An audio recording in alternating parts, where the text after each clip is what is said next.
పొదిలి పట్టణంలోని వక్ఫ్ భూములపై సాగుతున్న అక్రమ నిర్మాణాలపై అధికారులు వ్యవహరిస్తున్న తీరు పట్ల తీవ్రమైన విమర్శలు వినిపిస్తున్నాయి. పొదిలి పట్టణంలో ఏడాది నుంచి స్థానిక ఒంగోలు రోడ్లోని రైల్వే గేట్ వద్ద ఉన్న వక్ఫ్ భూముల్లో అక్రమ నిర్మాణాలు భారీ ఎత్తున జరుగుతున్న మున్సిపల్, రెవెన్యూ, వక్ఫ్ బోర్డు అధికారులు ఈ విషయంలో ఏకీభవించకుండా ఒకరిపై ఒకరు తమదే బాధ్యత అంటూ వేసుకుంటూ కాలక్షేపం చేస్తున్నారని స్థానికులు ఆరోపిస్తున్నారు.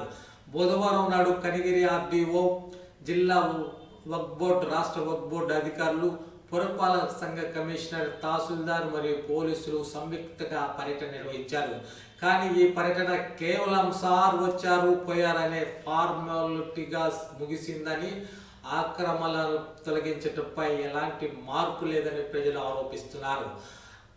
అక్రమ ఫ్లాట్ అమ్మకాలు బహిరంగంగా జరుగుతున్నప్పటికీ నిజాయితీగా చర్యలు తీసుకోవటంలో విఫలమయ్యారని ఆరోపణలు వినిపిస్తున్నాయి. ఈరోజు బుధవారం నాడు మీడియాతో మాట్లాడకుండా అధికారులు తప్పించుకున్నారు. ఇది ఏదో దాస్తున్నారని అనేక అనుమానాలకు దారితీసే విధంగా అధికారుల ప్రవర్తన కనిపిస్తుంది. స్థానిక ముస్లిం సమాజం ఇప్పటికే అసహనాన్ని వ్యక్తం చేస్తుంది. తక్షణమే జిల్లా ఉన్నతాధికారులు జోక్యం చేసుకొని వక్ఫ్ భూముల్లో ఆక్రమణ నిర్మాణాలు తొలగింపు చేసేలా చర్యలు తీసుకుంటారని ఆశిద్దాం.